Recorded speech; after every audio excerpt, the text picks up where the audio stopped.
ignorado. Os demais, em presença do fenômeno de Zaratustra, não ficaram perplexos, mas simplesmente insensíveis.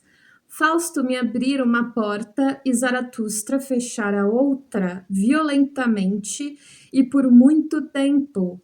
Aconteceu comigo o mesmo que na história de um velho camponês. Suas duas vacas, por feitiçaria, ficaram com os pescoços presos no mesmo cabresto. Quando seu filho lhe perguntou como isso tinha sido possível, ele respondeu: Henrique, não se fala dessas coisas. Percebi que é inútil falar aos outros sobre coisas que não sabem. Quem não compreende a injúria que inflige a seus semelhantes, falando de coisas que ignoram, é um ingênuo. Perdoa-se um tal descuido só ao prosador, ao jornalista, ao poeta. Compreendi que uma ideia nova, isto é, um aspecto inusitado das coisas, só se afirma pelos fatos. Os fatos abandonados nem por isso desaparecem. Um belo dia ressurgem, revelados por alguém que compreende seu significado. Percebi que até então só discorrera em lugar de apresentar fatos. Uma vez que não os tinha nas mãos, mais do que nunca me sentia atraído pelo empirismo. Irritava-me com os filósofos que falam a respeito do que é inacessível à experiência, silenciando sempre que se trata de responder a uma experiência. Parecia-me ter caído alguma vez em algum lugar num vale de diamantes, sem conseguir convencer a ninguém, nem mesmo a mim, que os fragmentos de pedra que trouxera de lá, quando olhados mais de perto, eram algo mais do que simples cascalhos. Em 1898, comecei a preocupar-me com minha futura carreira de médico. Chegar à conclusão de que devia especializar-me, mas só considerei a possibilidade de dedicar-me à cirurgia ou à medicina. Inclinei-me pela primeira por causa da minha formação particular em anatomia e da minha preferência pela anatomia patológica. É muito provável que tivesse escolhido a cirurgia como profissão se não me tivesse faltado o dinheiro indispensável. Mas já era extremamente penoso contrair dívidas para poder terminar meus estudos. Sabia que depois do exame final seria necessário começar a ganhar a vida o mais depressa possível. Foi este o motivo que me levou a pensar numa carreira de assistente de medicina em qualquer hospital do cantão, pois dessa forma era possível obter uma colocação remunerada mais rapidamente do que numa clínica. Neste último caso, os empregos dependiam em grande parte da proteção ou da simpatia pessoal de seu dirigente. Dada a minha popularidade duvidosa e a estranheza que eu suscitava frequentemente, não ousava pensar num acaso feliz e me contentei com a possibilidade modesta de encontrar uma vaga de assistente em algum hospital do lugar. O resto dependeria de minha aplicação, capacidade e eficácia. Durante as férias de verão, um acontecimento exerceu uma profunda influência em mim. Certo dia, estudava em meu escritório e na sala vizinha, cuja porta estava entreaberta. Minha mãe fazia tricô. Era a sala de jantar, onde havia uma mesa redonda de nogueira, que tinha pertencido à minha avó paterna há 70 anos. Minha mãe estava perto da janela, sentada numa poltrona, mais ou menos a 1 metro da mesa. Minha irmã estava na escola e a empregada na igreja. De repente, um estalido repercutiu, semelhante a um tiro de revólver. Sobressaltado, precipitei-me até a sala de onde viera o estampido. Minha mãe, espantada, mantinha-se sentada. O tricô lhe caíra das mãos. Olhando a mesa, balbuciava: O que? O que aconteceu? Foi bem perto de mim. Constatamos o que ocorrera. A tábua da mesa tinha rachado até mais da metade de seu comprimento. Não numa parte colada, mas na madeira inteiriça. Fiquei perplexo. O que significava aquilo? A mesa era de nogueira, sólida, cuja madeira maciça secara há 70 anos e rachara num dia de verão. Apesar da umidade relativamente elevada, como era habitual em nossa casa. Se o fato tivesse ocorrido perto da lareira acesa num dia de inverno frio e seco, seria compreensível. Mas o que teria ocasionado uma tal explosão? Casos estranhos, pensei finalmente. Minha mãe fez um sinal com a cabeça e disse com a voz da sua personalidade número 2. Sim, sim. Isso significa algo. Fiquei impressionado e ao mesmo tempo contrariado por não compreender de forma alguma o que tinha acontecido.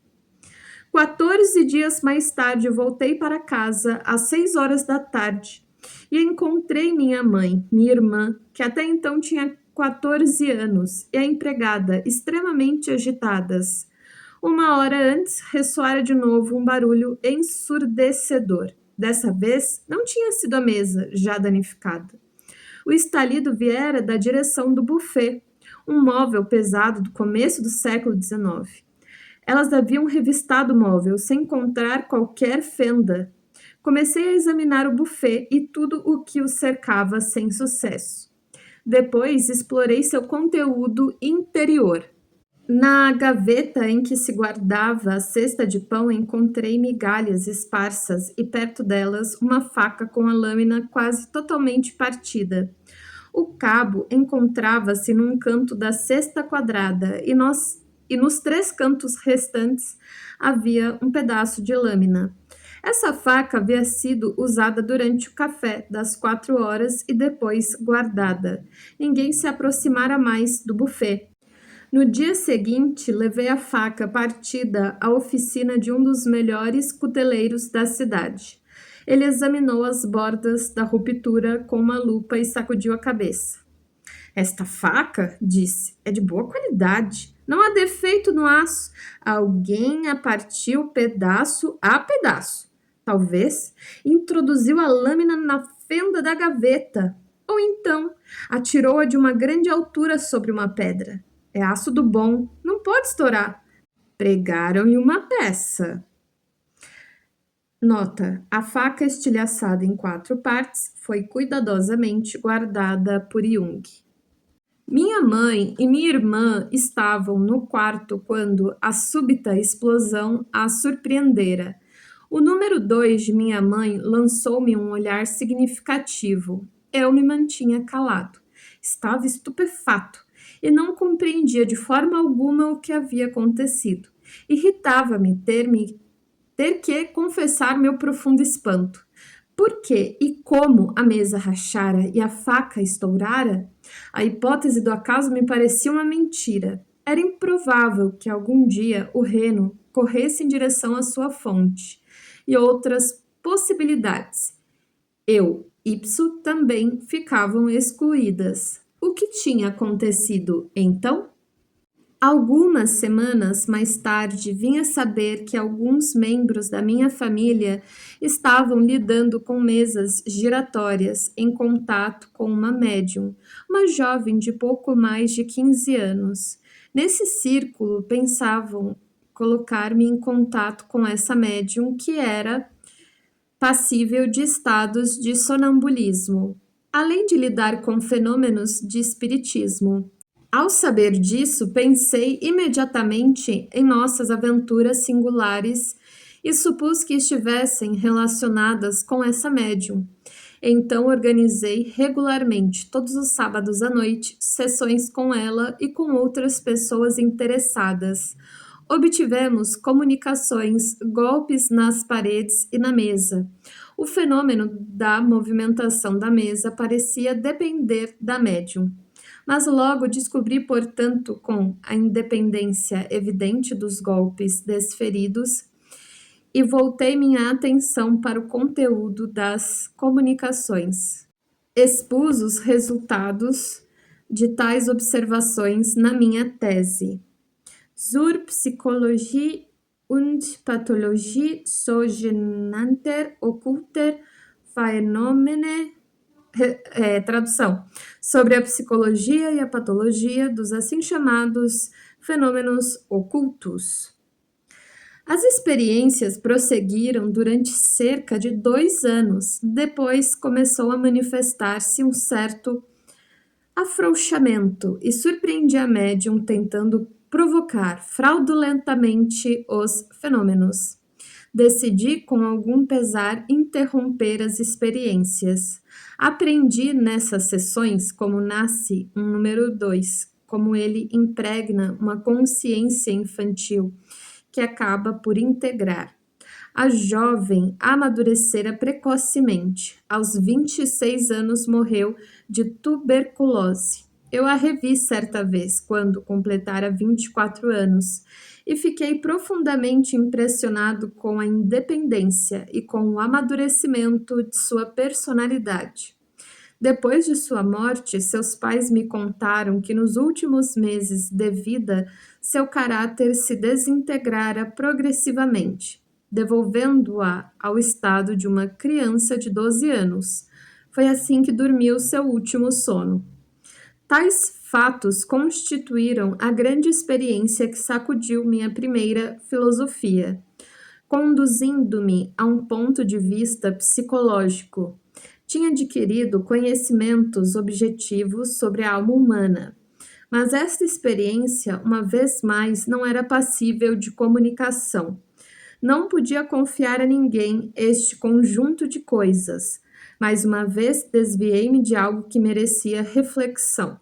Só alguns anos mais tarde nasceu de tudo isto minha tese de doutorado. Na clínica médica, Frederick von Müller substituíra o velho Zimmermann. O espírito de Müller despertou minha simpatia. Através dele vi como uma inteligência aguda se apodera de um problema e formula as dúvidas que, em si mesmas, já promovem uma quase solução. Quanto a ele, pareceu distinguir-me porque, mais tarde, ao fim de meus estudos, me propôs acompanhá-lo como assistente a Munique, para onde tinha sido chamado. Seu oferecimento quase me levou a optar pela medicina interna. E creio que isso teria acontecido se um fato sensacional não suprimisse todas as dúvidas quanto à minha futura profissão. Eu tinha seguido as lições clínicas de psiquiatria, mas o professor não era estimulante.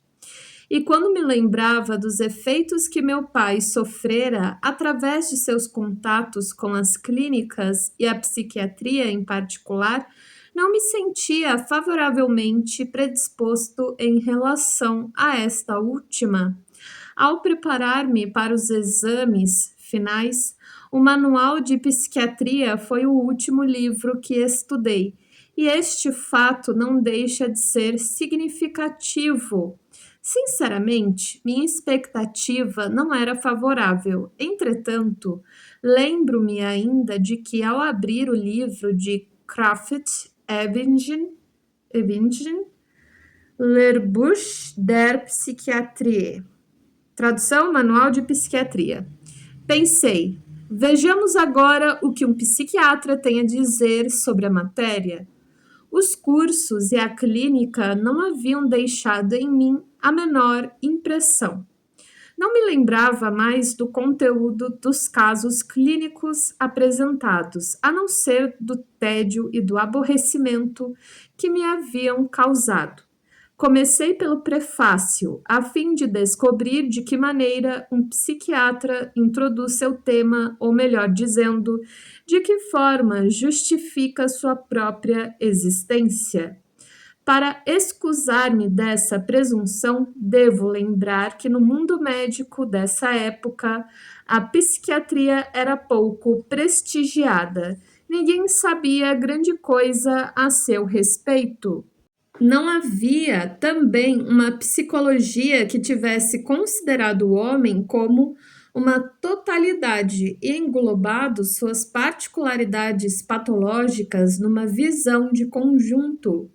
O diretor do asilo ficava fechado com seus doentes no mesmo estabelecimento, e este também se fechava em si mesmo, isolado e fora da cidade, como um velho lazareto de leprosos incuráveis.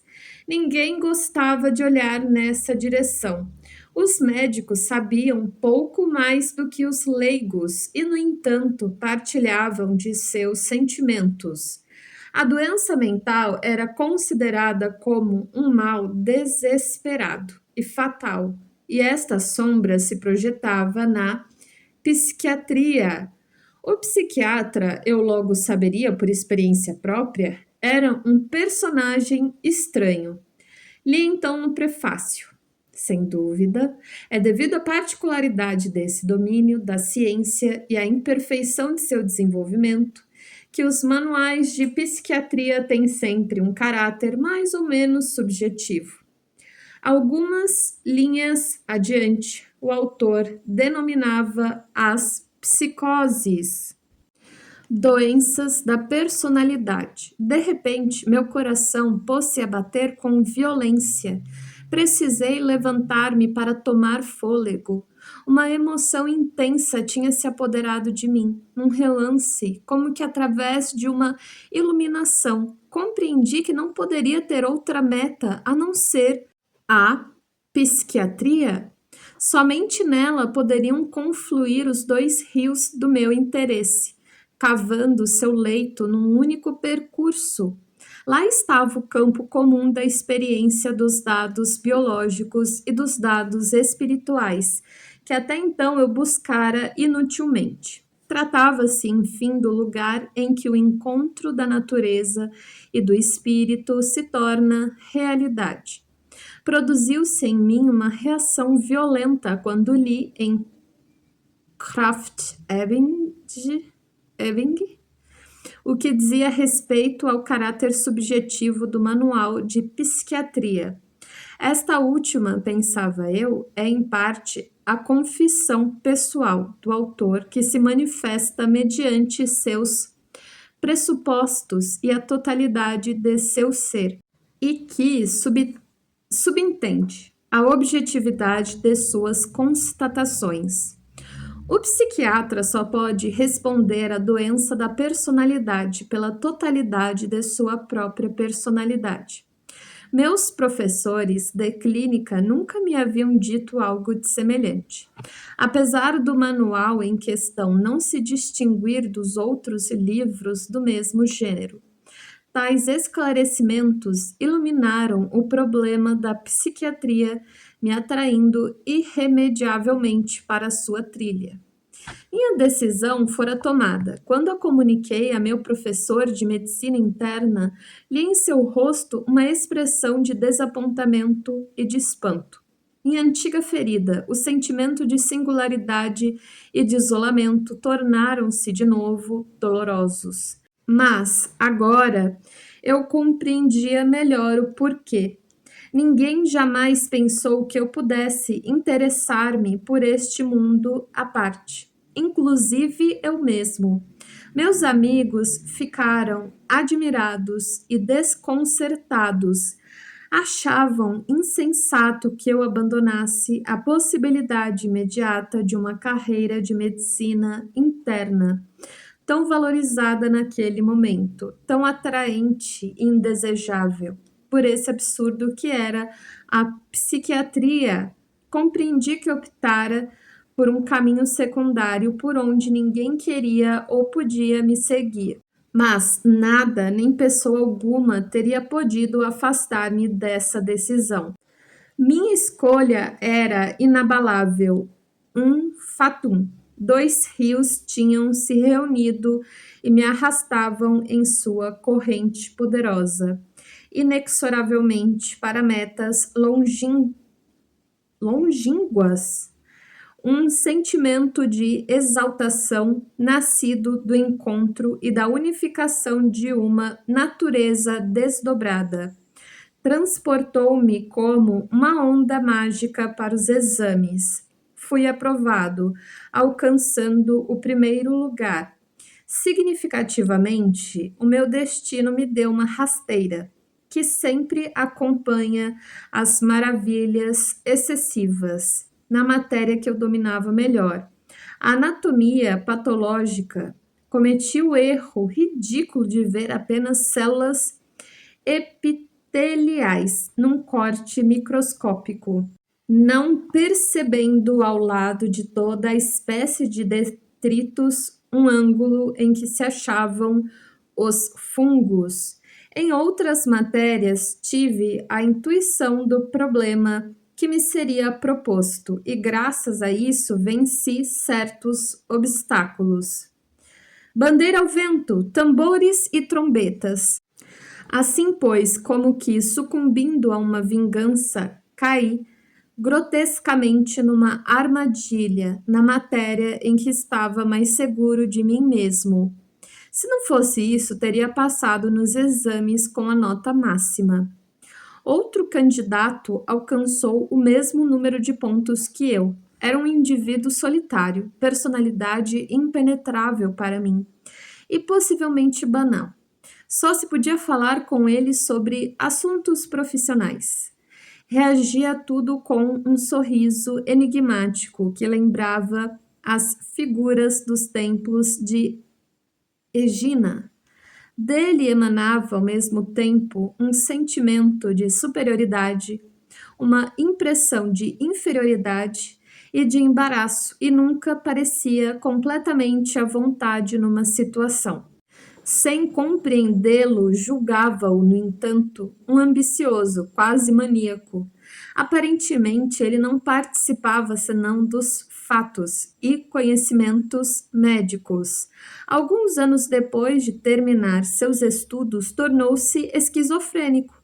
Menciono esta coincidência como um fenômeno característico do paralelismo dos acontecimentos em meu primeiro livro, consagrado à psicologia da demência precoce, esquizofrenia.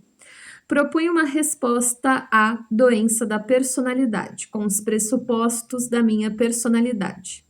A psiquiatria, em seu sentido lato, é o diálogo de uma psique doente com a psique do médico, considerada normal, o confronto da pessoa doente com a personalidade, em princípio também subjetiva, do médico empenhado no tratamento.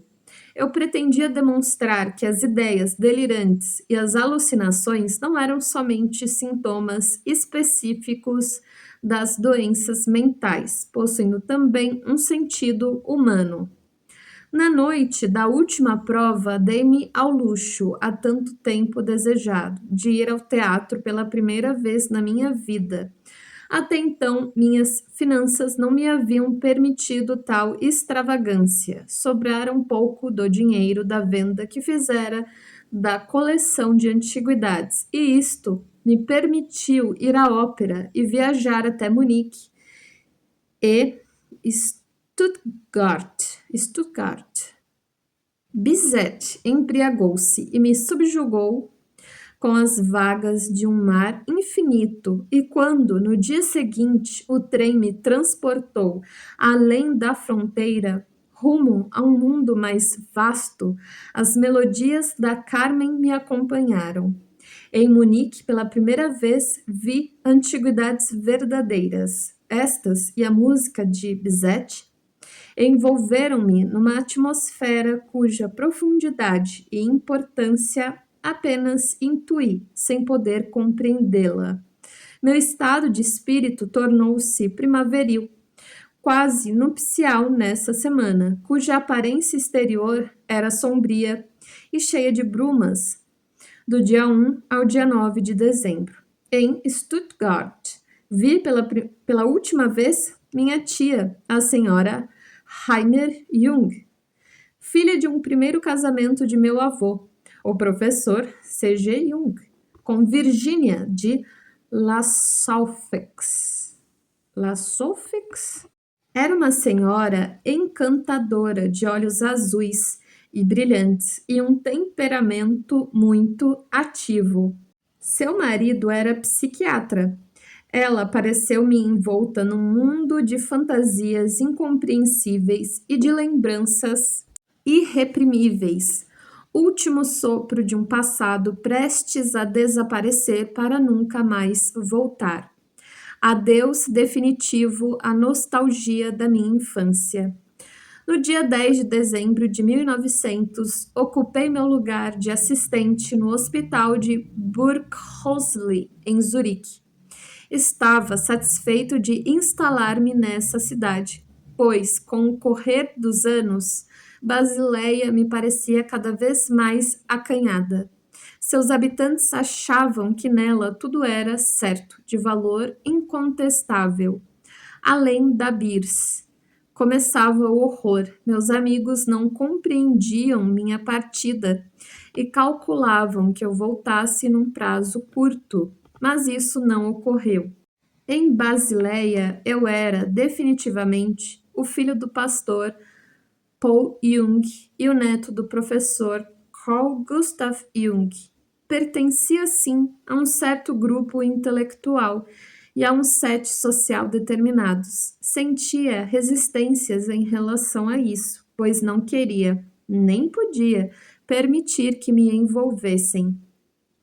Considerava, entretanto, a atmosfera espiritual de Basileia superior e de um cosmopolitismo invejável. Mas o lastro da tradição era muito pesado para mim. Quando vim a Zurique, senti uma grande diferença. Não é o espírito, mas o comércio que rege as relações de Zurique com o mundo. Mas o ar é livre e gostei imensamente disso. Não se sentia em parte alguma a névoa sombria dos séculos passados. Ainda que se deplorasse a ausência de um lastro cultural maior. Sinto por Basileia um amor doloroso, sabendo que o tempo a mudou. Lembro-me dos dias em que era possível encontrar um Bachofen e um Jacob Burckhardt, quando atrás da catedral existia ainda a velha casa do cônego e a metade da antiga ponte sobre o Reno era de madeira. Quando deixei Basileia, minha mãe sofreu com isso, mas eu sabia que era impossível poupar-lhe essa mágoa, e ela a suportou corajosamente. Vivia com minha irmã, 9 anos mais nova do que eu, e cuja natureza terna e doentia era diversa da minha sob todos os pontos de vista. Nascera para ser uma solteirona, não se casou, desenvolvendo, no entanto, uma personalidade notável que me causava admiração. Nascera uma lady e assim morreu. Foi submetida a uma operação julgada inofensiva, mas não sobreviveu a ela. Fiquei extremamente impressionado quando foi constatado que antes de morrer ela pusera em ordem todos os seus assuntos, até os mínimos detalhes. No fundo, sempre me fora estranha, embora sentisse um grande respeito por ela. Eu era muito mais expansivo do que ela, que, pelo contrário, estava sempre calma, mas que, no fundo, era extremamente sensível. Podia imaginá-la passando os dias num pensionato de aristocratas solteiras, como no caso da única irmã de meu avô Jung, alguns anos mais nova do que ele. Nota: logo depois da morte de sua irmã, Jung escreveu as seguintes linhas, abre aspas, até 1904, minha irmã vivera com sua mãe em Basileia. Depois mudou-se com ela para Zurique, onde até 1909 morou em Zolikon e depois até a morte em Kushnat. depois da morte de sua mãe. Em 1923, viveu só. Sua vida exterior era calma, retraída, desenrolando-se num círculo estreito de relações, amigos e parentes. Ela era cortês, amável, bondosa e fechava sua vida interior aos olhos indiscretos do mundo. Morreu sem queixar-se, sem mencionar o próprio destino, numa atitude cheia de dignidade. Sua vida cumpriu-se interiormente, alheia à participação e ao julgamento alheios. Retornando ao texto. Com meu trabalho no Burghausley, minha vida entrou numa realidade inteira, feita de intencionalidade, de consciência, de dever e de responsabilidade. Eu era ingresso no claustro do mundo, a submissão ao voto de acreditar apenas no verossímil, no médio e no banal, naquilo que tivesse escassa significação. Era o voto de renunciar a tudo que fosse original e significativo e de banalizar tudo aquilo que não o era. Apenas importava as superfícies que nada cobriam, começo sem continuação, contingências sem relações, conhecimentos que se comprimiam em círculos cada vez menores, insuficiências que pretendiam ser problemas, horizontes de uma estreiteza opressiva, um deserto incalculável da rotina. Durante 6 meses, encerrei-me nas paredes desse claustro para habituar-me à vida e ao espírito de um asilo de alienados. Li então 50 volumes do Allgemeine Zeitschrift für Psychiatrie para fazer uma ideia da mentalidade psiquiátrica. Queria saber como o espírito humano reage à vista de sua própria destruição, pois a psiquiatria me parecia a expressão articulada dessa reação biológica que se apodera do espírito considerado são diante da doença mental. Meus colegas pareciam-me tão interessantes quanto os doentes.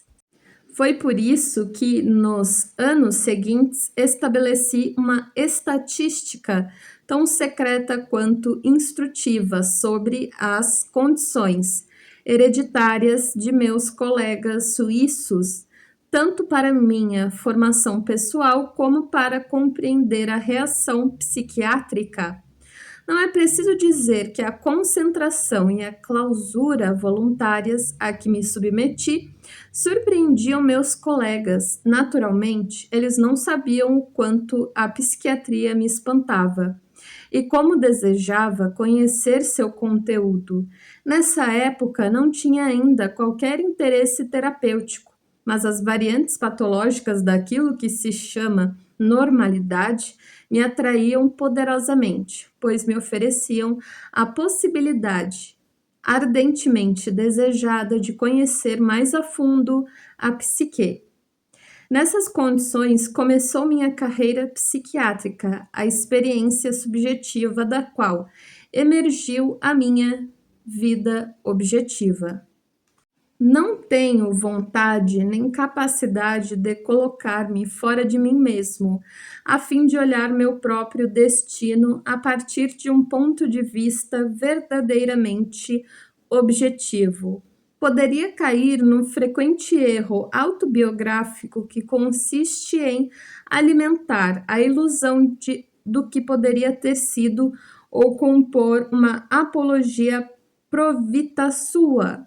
Afinal de contas, cada um de nós é um acontecimento que não pode julgar-se a si mesmo e que deve entregar-se for better or worse ao julgamento dos outros. Título: Atividade psiquiátrica. Passei meus anos de aprendizagem na clínica psiquiátrica Burghausley, na Universidade de Zurique. O problema que ocupava o primeiro plano de meu interesse e de minhas pesquisas era o seguinte: O que se passa no espírito do doente mental? Nesse momento ainda não sabia, e entre meus colegas ninguém se interessava por isso.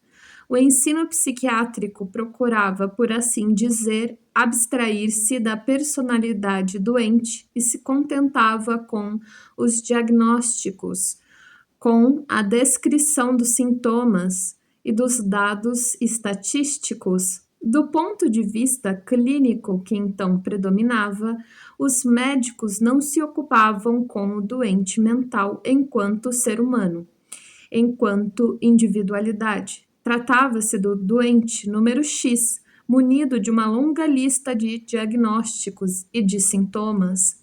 Uma vez rotulado e carimbado com o diagnóstico, o caso era de certa forma encerrado.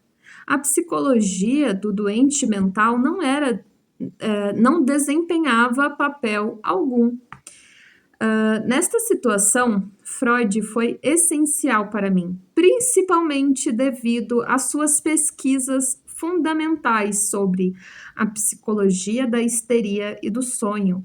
Suas concepções me mostraram o caminho a seguir para as pesquisas posteriores e para a compreensão dos casos individuais. Freud introduzia a questão psicológica na psiquiatria, se bem que não fosse psiquiatra, mas neurologista. Lembro-me ainda muito bem de um caso que nessa época me impressionou profundamente. Tratava-se de uma jovem que fora levada à clínica com um rótulo de melancolia e que se encontrava em meu departamento. Foram feitos todos os exames com o cuidado usual, anamnese, testes, exame corporal, etc. Diagnóstico: esquizofrenia, ou como então se chamava, demência precoce. Prognóstico: mau. Inicialmente não ousei duvidar do diagnóstico. Era ainda jovem, um principiante, e não ousaria propor um diagnóstico diferente. No entanto, esse caso me parecia estranho. Tinha a impressão de que não se tratava de esquizofrenia, mas de uma depressão comum, e tentei examinar a doente segundo meus próprios métodos. Ocupava-me nessa época com estudos diagnósticos sobre as associações. Fiz, pois, com a paciente a experiência das associações. Além disso, discuti com ela seus sonhos. Dessa forma, consegui esclarecer seu passado, nele encontrando coisas essenciais que a anamnese comum não trouxera à luz. Recebi desse modo as informações diretamente do inconsciente, do qual emergiu uma história obscura e trágica. Antes de seu casamento, essa mulher conhecera um homem, filho de um grande industrial, partido que todas as jovens dos arredores cobiçavam. Como era muito bonita, acreditou poder agradá-lo e ser a escolhida, mas aparentemente ele não se interessou por ela, que acabou se casando com outro. 5 anos mais tarde, um velho amigo visitou-a, evocaram-lhe lembranças comuns, e a certa altura ele lhe disse, abre aspas, quando você se casou, foi um choque para alguém, reticências, para X, reticências, o filho do grande industrial, fecha aspas. Foi instantâneo. A depressão começou e ao fim de algumas semanas deu-se a catástrofe. Certo dia, estava dando banho em seus filhos, primeiro na filhinha de 4 anos, depois em seu filho de 2. No país em que vivia, a distribuição de água, do ponto de vista da higiene, não era impecável. Havia água pura, de fonte, para beber, mas para o banho e para lavar as coisas só havia água contaminada do rio. Enquanto banhava a filhinha, viu que a menina chupava a esponja, mas não a impediu de fazê-lo. Quanto ao menino, fê-lo beber propositalmente um copo da água não purificada. Naturalmente fez isso inconscientemente ou simplesmente num estado de semiconsciência. Ela já se achava no obscurecimento da depressão incipiente. Pouco depois, passado o período de incubação, a menina teve tifo e morreu. Era sua predileta. O menino escapou ileso. A depressão que já atingira tornou-se aguda e a mulher foi levada ao asilo. Através da experiência de associações, descobri que era uma criminosa e aprendi também muitos detalhes de seu segredo. Pareceu-me claro que esse era o motivo de sua depressão. Tratava-se essencialmente de uma perturbação psicogênica. Do ponto de vista terapêutico, meu tratamento até então consistira na administração de remédios que lhe debelavam a insônia. Além disso, vigiavam-na, supondo que poderia suicidar-se. De resto, nada mais se tentara, pois sua saúde física era boa. Eu estava diante de um problema. Deveria ou não falar abertamente com ela? Deveria tentar a grande operação? Para mim, isso era um problema de consciência bastante difícil, uma colisão de deveres sem igual. Teria que resolver o conflito sozinho. Se consultasse meus colegas, certamente me diriam: pelo amor de Deus, não diga tais coisas a esta mulher. Ela ficará ainda mais louca? Eu julgava, entretanto, que o efeito poderia ser inverso. Não há verdade unívoca em psicologia. Uma pergunta pode ser respondida de uma forma ou de outra, conforme consideramos ou não os fatores inconscientes. Tinha plena consciência dos riscos que também correria. Se a doente caísse no abismo, eu também seria arrastado. Decidi arriscar uma terapia, se bem que seu desfecho fosse bastante incerto. Contei à doente tudo o que descobrira através da experiência de associações. Foi extremamente difícil, pois não é pouca coisa alguém que cometeu um crime. Foi trágico para a doente ouvir e aceitar esse fato, mas depois de 15 dias saiu do asilo para nunca mais voltar. Tive ainda outras razões de silenciar o fato a meus colegas. Temia que discutissem esse caso, agitando talvez questões da medicina legal. Certamente nada se poderia provar contra a doente, mas tais discussões poderiam ter consequências catastróficas para ela. Pareceu-me mais sensato que ela voltasse ao mundo para expiar sua falta. O destino já a punira bastante. Deixando o asilo, levou consigo um pesado fardo. Devia carregá-lo. Sua expiação já começara com a depressão. E o internamento e a perda de sua filhinha fora algo de terrível para ela. Em muitos casos psiquiátricos, o doente tem uma história que não é contada e que, em geral, ninguém conhece. Para mim, a verdadeira terapia só começa depois de examinada a história pessoal. Esta representa o segredo do paciente, segredo que o desesperou. Ao mesmo tempo, encerra a chave do tratamento. É, pois, indispensável que o médico saiba descobri-la.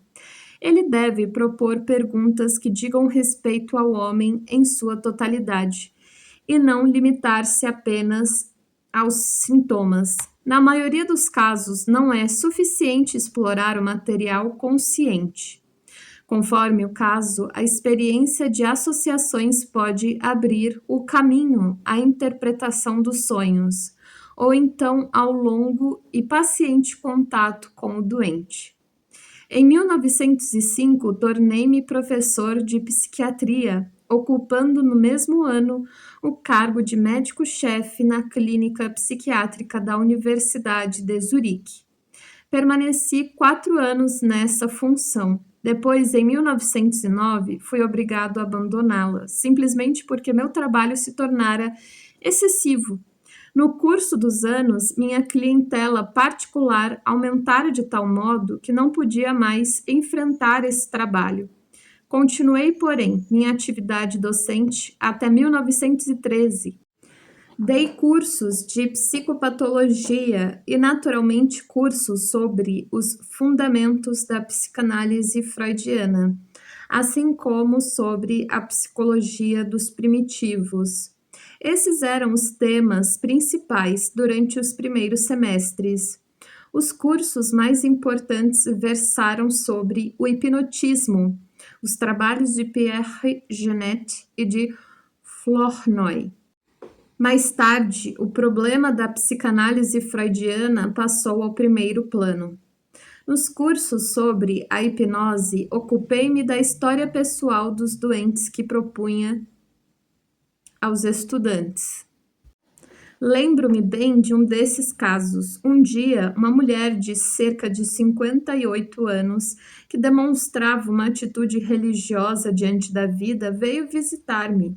Andava de muletas, conduzida por sua empregada. Há 17 anos sofria de uma paralisia dolorosa na perna esquerda. Fiz que se sentasse numa cadeira confortável e pedi-lhe que me contasse sua história. Começou queixando-se de seus males, depois desfiou a história de sua doença e de tudo o que a ela se ligava. Finalmente interrompi, dizendo, abre aspas, pois bem, agora não há tempo de continuar esta conversa, preciso hipnotizá-la, fecha aspas. Apenas pronunciara estas palavras, ela fechou os olhos, entrando num transe profundo, sem a menor hipnose. Fiquei espantado, mas deixei-a tranquila. Ela começou a falar inesperadamente, a contar os sonhos mais estranhos, que evidenciavam uma profunda experiência com o inconsciente. Mas só compreendi esse fato bem mais tarde. Acreditei nessa época que se tratava de uma espécie de delírio. Entretanto, a situação se tornava embaraçosa. Mais de 20 estudantes assistiam a essa demonstração de hipnose. Quando, ao fim de meia hora, quis despertar a doente, não o consegui. A situação era alarmante e imaginei que talvez tivesse aflorado naquela mulher uma psicose latente. Passaram-se 10 minutos e não consegui acordá-la. Não queria que os estudantes percebessem minha ansiedade. Afinal, ela voltou a si atordoada e confusa. Procurei tranquilizá-la. Sou um médico e tudo está bem. Então ela gritou: estou curada! Jogando longe de si as muletas, pôs-se a andar. Senti que me ruborizava e disse aos estudantes: vocês podem ver o que é possível obter pela hipnose? Não tinha, porém, a menor ideia do que se passara. Essa foi uma das experiências que me incitaram a renunciar à hipnose. Não podia compreender o que realmente ocorrera, mas a mulher se curara verdadeiramente e saiu muito feliz da clínica. Pedi que me desse notícias, pois previa uma recaída ao fim de umas 24 horas. Entretanto, as dores não voltaram e tive que aceitar, apesar de meu cepticismo, o fato de que estava curada. No primeiro curso do semestre de verão do ano seguinte, ela reapareceu. Queixou-se dessa vez de violentas dores nas costas que haviam começado um pouco antes. Não excluí a hipótese de que se relacionavam com o recomeço do meu curso. Talvez tivesse lido no jornal a notícia de minhas experiências. Perguntei-lhe quando a dor começara e qual fora a causa. Ela não se lembrava do fato e de nada que o explicasse. Finalmente, consegui descobrir que as dores haviam efetivamente começado no dia e na hora em que vira no jornal a notícia de meus cursos. Isso confirmava minha suposição, mas continuava a não compreender o que provocara a cura milagrosa. Hipnotizei-a de novo, ou melhor, ela caiu como antes, espontaneamente em transe e voltou a si, livre das dores. Depois da consulta, a retive para obter alguns detalhes sobre a sua vida. Soube então que tinha um filho débil mental, que estava sob os cuidados do meu departamento. Eu de nada sabia, pois ela usava o nome do segundo marido. e o filho nascera de seu primeiro casamento. Era seu único filho. Naturalmente, ela esperara que fosse talentoso e bem-sucedido e se decepcionara profundamente quando, ainda na infância, ele tornou-se presa de uma doença psíquica. Naquele momento, eu era um jovem médico e representava tudo o que ela desejara para ele. Dessa forma, todos os ambiciosos desejos de mãe heróica que ela acalentava recaíram sobre mim. Adotou-me, então, como filho e enunciou urbi et orbi, sua cura maravilhosa. Efetivamente, devo agradecer a ela minha fama local de mágico, e como a história logo se espalhou por toda parte. Devo-lhe os primeiros clientes da minha clínica particular. Minha prática psicoterapêutica começou porque uma mãe me pusera em lugar de seu filho doente mental. Naturalmente, expliquei todas essas relações. Ela aceitou tudo com compreensão e nunca mais recaiu. Tal foi minha primeira experiência terapêutica real e poderia mesmo dizer minha primeira análise. Lembro-me nitidamente da conversa com essa velha senhora. Era inteligente e mostrou-se extremamente grata de que a tivesse levado a sério, participando de seu destino e também do destino do seu filho. Isto a ajudara. Quando comecei a trabalhar em minha clínica particular, utilizei a hipnose, mas logo a abandonei por sentir que, com ela, se tateia na obscuridade. É impossível saber quanto tempo dura um progresso ou uma cura, e eu sentia sempre resistência em agir sem certeza. Não me agradava também decidir acerca do que o doente deveria fazer. Era bem mais importante descobrir a partir dele em que direção se desenvolveria naturalmente. Utilizei para isso uma minuciosa análise dos sonhos e de outras manifestações do inconsciente. Durante os anos 1904 e 1905, organizei na clínica psiquiátrica um laboratório de psicopatologia experimental. Com um grupo de alunos, estudava as reações psíquicas, isto é, as associações. Franz Hickling, o pai, era meu colaborador. Ludwig Biswanger escrevia então sua tese de doutorado sobre a experiência de associações em relação ao efeito psicogalvânico, enquanto eu redigia um estudo sobre o diagnóstico psicológico do estado de fato. Nota de rodapé. Aparecerá em outra edição nas Gesammelten Werk. O Zur Psychologischen Tatbestandes Diagnostik, Zentralblatt für Nebenheilkunde und Psychiatrie. Retornando. Havia também alguns americanos, entre outros, Carl Peterson e Charles Hicksher. Seus trabalhos foram publicados em revistas americanas especializadas. Devo aos estudos sobre as associações o fato de ter sido convidado mais tarde, em 1909, pela Clark University para realizar conferências sobre os meus trabalhos. Na mesma ocasião, Freud também fora convidado. Ambos recebemos, nessa ocasião, o título de doutor honoris causa. As experiências sobre a associação e a experiência psicogalvânica tornaram-me conhecido na América. De lá vieram muitos doentes para me consultar. Guardei a lembrança de um dos primeiros casos.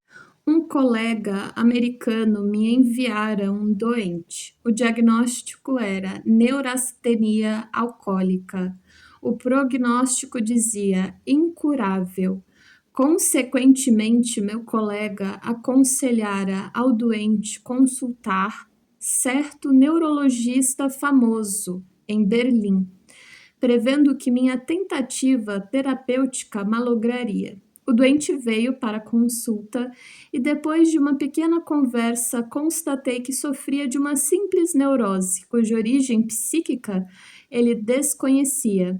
Fiz a experiência de associações e compreendi que sofria as consequências de um formidável complexo materno. Nascido de uma família rica e considerada, casado com uma mulher simpática, não tinha, por assim dizer, preocupações de ordem exterior, mas bebia demais. Era uma tentativa desesperada de entrar em narcose para esquecer sua situação opressiva. Naturalmente, não conseguia livrar-se de suas dificuldades através desse caminho. Sua mãe era a proprietária de uma grande empresa e ele, cujos dons iam além do comum, desempenhava na firma o papel de diretor. Para dizer a verdade, deveria ter renunciado há muito a essa submissão à mãe, mas não podia decidir-se a sacrificar sua excelente situação. Permanecia, pois, acorrentado a ela, que lhe proporcionava o cargo. Sempre que estavam juntos, ou quando precisava submeter-se a uma de suas decisões, começava a beber para abafar suas emoções, ou então para desembaraçar-se delas. No fundo, não queria sair do ninho cálido e, contra seu próprio instinto, sucumbiu à tentação do bem-estar e do conforto. Depois de um curto tratamento, cessou de beber e considerou-se curado. Eu o avisei.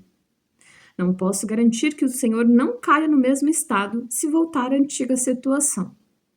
Ele não acreditou em mim e voltou muito animado para a América. Mal se encontrou novamente sob a influência da mãe, pôs-se a beber. Depois, encontrando-se ela na Suíça, chamou-me para uma consulta. Era uma mulher inteligente, mas possuída por um demônio de poder de primeira grandeza. Pude então descobrir diante do que o filho teria que viver e percebi que ele não teria forças para resistir. Era também fisicamente frágil, não podendo competir com a mãe nem nesse aspecto. Resolvi-me, então, a um ato de violência. Sem preveni-lo, entreguei à mãe um atestado dizendo que, em razão de seu alcoolismo, ele não poderia continuar por mais tempo no cargo que ocupava. Era necessário despedi-lo. Esse conselho foi seguido e, naturalmente, ele ficou furioso comigo. O que decidi não podia normalmente coincidir com a consciência médica, mas sabia que, para o bem do doente, deveria assumir essa responsabilidade. Como evolui posteriormente esse homem, separado da mãe, pôde desenvolver sua personalidade.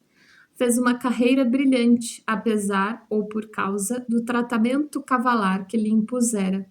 Sua mulher ficou-me grata. O marido não só vencera o alcoolismo, como também seguia agora seu caminho pessoal com grande sucesso. Durante anos, senti culpa em relação a esse doente, porque assinara, a despeito dele, esse atestado, mas sabia perfeitamente que só um ato de violência poderia tê-lo salvado. Desta forma, sua neurose desapareceu. Recordo-me também outro caso inesquecível. Uma senhora veio consultar-me, recusando revelar seu nome. Isso não era necessário, pois não pretendia mais do que uma consulta. Pertencia, evidentemente, às altas esferas da sociedade. Diz que fora médica. O que tinha a comunicar-me era uma confissão. 20 anos antes cometera um crime por ciúmes. Havia envenenado sua melhor amiga para casar-se com o marido dela. Segundo sua opinião, um crime que permanece ignorado não tem a menor importância. Desejando casar-se com o marido da amiga, devia afastá-la de seu caminho. Tal era seu ponto de vista. Os escrúpulos morais não contavam. E depois? Casara-se com o homem em questão, mas ele morrera ainda jovem, pouco tempo depois. Nos anos que se seguiram, aconteceram coisas singulares. A filha, nascida desse casamento, procurou afastar-se da mãe, logo que atingiu a idade adulta. Casou-se cedo e distanciou-se cada vez mais. Terminou desaparecendo de seu círculo e a mãe perdeu todo o contato com ela. Essa mulher amava apaixonadamente a equitação. Possuía vários cavalos de montaria que atraíam interesse. Certo dia descobriu que os animais, ao vê-la, se tornavam ariscos, mesmo seu cavalo favorito. Empacava e a jogava fora da sela. Teve que renunciar à equitação. Voltou-se então para os cães. Tinha um cão-lobo de uma beleza notável, ao qual era muito afeiçoada. Eis que o acaso determinou que justamente esse cão fosse atingido por uma paralisia. Ela não suportou mais, sentiu-se moralmente liquidada. Resolveu confessar-se e por isso viera consultar-me. Não somente era criminosa, como se destruíra a si mesma. Aquele que comete um crime destrói a própria alma. Quem assassina já está se justiçando. Alguém, por cometer um crime, é preso, é atingido pela punição jurídica. Mas se o comete em segredo, sem a consciência moral disso, e se o crime permanece ignorado, pode ser atingido pelo castigo. Como prova, o caso em questão. Tudo acaba por vir à luz. Às vezes, parece que até mesmo os animais e as plantas o advertem. Por causa do crime cometido, essa mulher tornou-se estranha até aos próprios animais e caiu em solidão insuportável. Para escapar dela, fez-me seu confidente. Tinha necessidade de alguém que não fosse um criminoso. Queria encontrar um ser humano que pudesse receber sua confissão. Incondicionalmente, dessa forma, reencontraria de algum modo uma relação com a humanidade. Evitara, no entanto, um confessor profissional. Preferia um médico. Suspeitava que um confessor a escutaria por dever, para cumprir seu ofício. Não consideraria os fatos por si mesmos, mas com a intenção de fazer um julgamento moral. Ela percebera que homens e animais a abandonavam e se sentia de tal modo atingida por esse julgamento silencioso que não teria podido suportar qualquer outra condenação. Nunca pude saber sua identidade. Não tenho também prova alguma de que sua história fosse verdadeira. Mais tarde, muitas vezes perguntei a mim mesmo de que modo sua vida teria podido continuar. Sua história ainda não havia chegado a um termo. Optara pelo autoextermínio? Não poderia imaginar como suportaria viver nessa solidão extrema. Os diagnósticos clínicos são importantes pelo fato de proporcionarem uma certa orientação, embora não ajudem o paciente. O ponto decisivo é a questão da história do doente, pois revela o fundo humano, o sofrimento humano, e somente aí pode intervir a terapia do médico. Foi o que me mostrou claramente um outro caso. Tratava-se de uma velha doente da seção das mulheres. Tinha 75 anos e já estava acamada havia 40. Fora internada 50 anos antes, mais ou menos, e ninguém se lembrava de sua entrada. Todos haviam morrido nesse interim. Apenas uma enfermeira-chefe, que trabalhava no asilo já há 35 anos, conhecia alguma coisa de sua história. A velha não podia mais falar e só conseguia tomar alimentos líquidos ou semilíquidos. Comia com os dedos, empurrando, por assim dizer, o alimento para dentro da boca. Às vezes demorava quase 2 horas para tomar uma xícara de leite. Quando não estava ocupada em comer, fazia estranhos movimentos rítmicos com as mãos e com os braços, cujo sentido eu não compreendia. Aquele grau de destruição causado por uma doença mental impressionou-me profundamente, sem que eu encontrasse explicação. Nas consultas clínicas, o caso era apresentado como uma forma catatônica de demência precoce, o que não adiantava grande coisa, uma vez que nada esclarecia acerca do significado e da origem dos movimentos singulares que a doente fazia. A impressão que esse caso exerceu sobre mim caracteriza minha reação à psiquiatria daquela época. Ao tornar-me assistente, tinha a impressão de nada compreender acerca do que a psiquiatria representava. Sentia-me pouco à vontade perto de meu chefe e de meus colegas, que pareciam caminhar com tanta segurança, enquanto eu tateava no escuro, indeciso. Achava que a principal tarefa da psiquiatria era compreender o que se passava no interior do espírito